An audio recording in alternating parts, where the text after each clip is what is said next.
Hello, guys. Welcome to another exciting episode of Transfers and All Transfers Arsenal. Of course, I'm your boy, Ivan. It's great to see you guys back. It's been a while, man, and I'm excited to be here. So let me do this real quick. Let me just go through the names that we've been linked with as Arsenal Football Club in the past few days since the transfer window opened. Of course, our biggest transfer target, Declan Rice. Everyone knows about this. We also have Kai Havertz, a man like Lavia, and there's a new interest in Julian Timber, the Ajax defender, and some small links to linking us to free agent Gundogan. So I'm going to take you through at every transfer target and where we are at as per now. Of course, our biggest transfer target, Declan Rice. Declan Rice, it's reported, of course, West Ham will be looking to scoop the British transfer record, of course, being held by Jack Grealish transfer to Manchester City at £100 million. So they're looking at £100 million upwards, something like anywhere upwards of £100 million. We don't know what they'll be. Of course, before the season ended, the David Moyes was talking of something like 130 million. I don't know if Arsenal will be able to pay that. At the moment, we've had two bids rejected for very funny reasons. It's supposedly said that the others that Arsenal have included in the transfer fee, Arsenal they are unrealistic according to West Ham. They don't think maybe Arsenal could win the Premier League or Champions League. Maybe that's what they've stated. But anyway, we're going to look at, of course, it's expected that Arsenal will be sending in their third bid.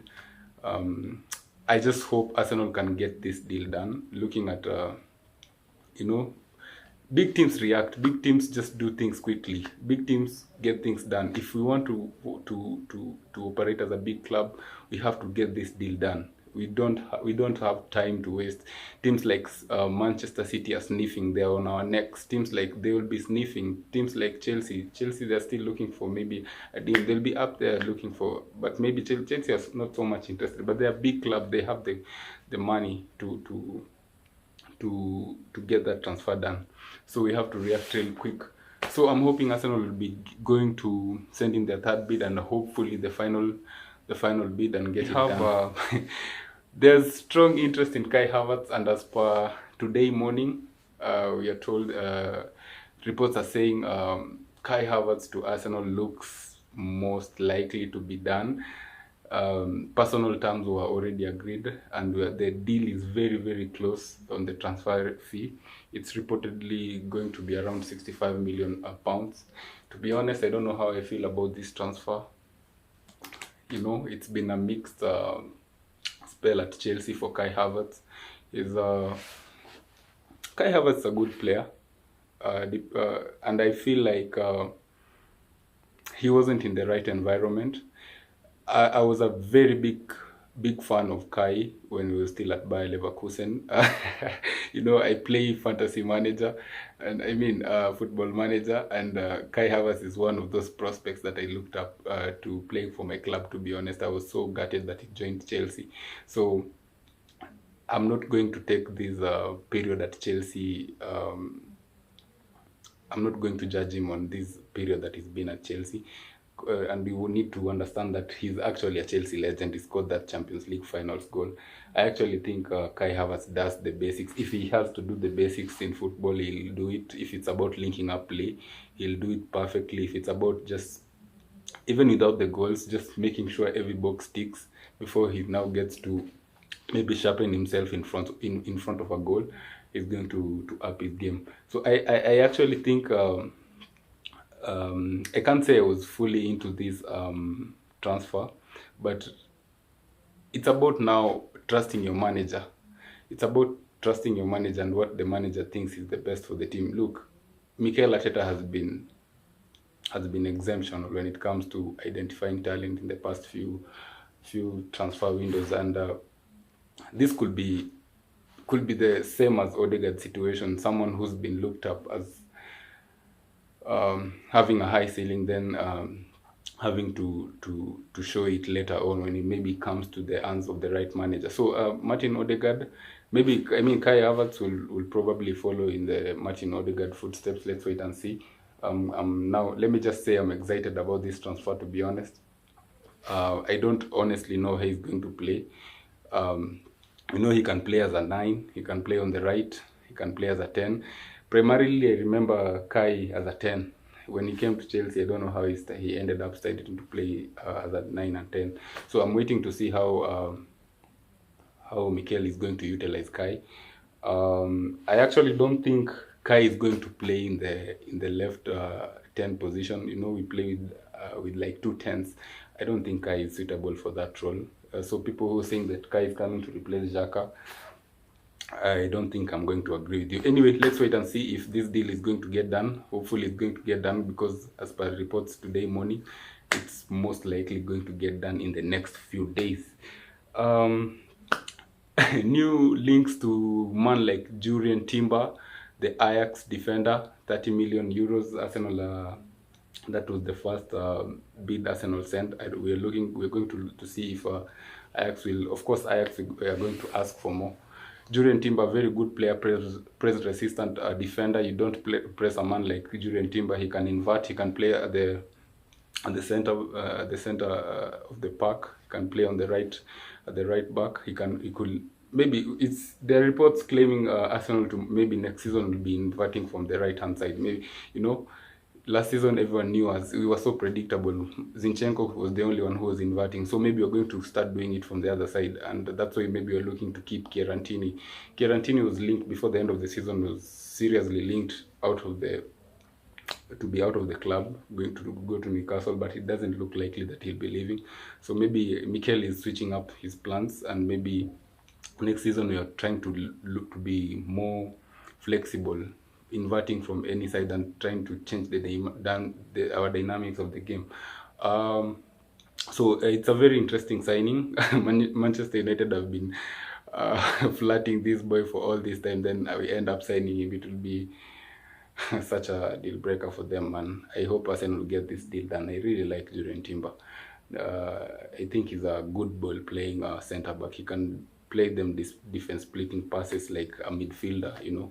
And considering of how we play as Arsenal, we like to build up play from the back, and we have to have defenders who are actually good on ball. So you look at Benoit, you look at Saliba, you look at Gabriel. They're really good on ball, and that's why when we bring in Jurrien Timber, I feel like we would have upgraded all of them. He's the best out of all of them, a proper press-resistant defender. So I'm really excited about this transfer. Another transfer we're looking at, of course, we're looking at Lavia from Southampton. Another good transfer that I think we should get it done. Lavia, still young, a prospect he is, but he's shown that in the past year that he can do it in a big club. Former Manchester City players come through the ranks of Manchester City. He's played under Pep Guardiola in the trainings maybe, and now he's going to be sharpened by Mikel. I think he's going to fit in the long term. He's going to fit Partey's boots. But let me keep it. Let me say this about Partey's exit. I'm not so happy about it. I actually didn't want Partey to leave. He's been phenomenal despite the injuries that he's had. Last season he was so good, so good. I remember at some point, of course, we did compare him as with the best DMs in the league. At some point he was the best CDM in the league by Rodri, but you know, towards the end of the season his form dipped, but that doesn't mean his quality isn't there. The only reason is maybe his contract issues. He has 2 years remaining on the contract. Maybe he needs Arsenal just need to make a decision on it, because I don't know. I just don't think though it's the right thing to do. Maybe we should have kept Partey for 1 more year and just sell him next summer. I think Partey is a good player, and I won't be totally convinced until I won't be totally convinced with this transfer out of the club. So anyway, back to Lavia. I think Lavia is also a good signing. So long-term replacement to Party. I like the fact that he can also play a few roles. He can play that CDM. He can play at right back. You know, our system allows our right back, our wing backs to actually. We don't actually have wing backs. Our right back or left back can actually invert to be a midfielder, and that's what Mikel is looking to do. So Lavia will be a quality addition to our club, and I think it's going to be an exciting signing. I also hope Arsenal will get that deal done. Okay, and Kovacic to Manchester City has already happened as by the time I'm doing this video. Kovacic to City is already complete. So I don't know what that means to Gundogan. I think Gundogan will be now officially a free agent. Arsenal have been linked to Gundogan several times. Of course, the last few days I haven't seen the links, but I think he's someone we need in that team, that left 8 position or left 10. We really need someone who's good on in all phases of play. A press-resistant midfielder who can actually create and score goals. So Gundogan will be that type of a midfielder who will just elevate our levels. You've seen his levels. You've seen the kind of goals he scored. You've seen the kind of pass selections he gives. He's the proper fit for our system. And I hope in the next few days the links are going to be back, because I also haven't seen the links of him to Barcelona. So unless a Saudi team or is it Qatari teams, these the ones that are buying these players from the Premier League clubs don't come for Gundo, I hope we can scoop him out of the market. And so guys, in case of any other updates, of course we'll be updating you guys. Keep subscribing, liking our content. It's been a great journey with you guys. Thank you for supporting us. So make sure you like this video if you really like it. You can, but just support us. Support our videos, and be sure we'll drop some more content for you as soon as they pop up. Anyways, you guys have a good time. Till next time. Peace.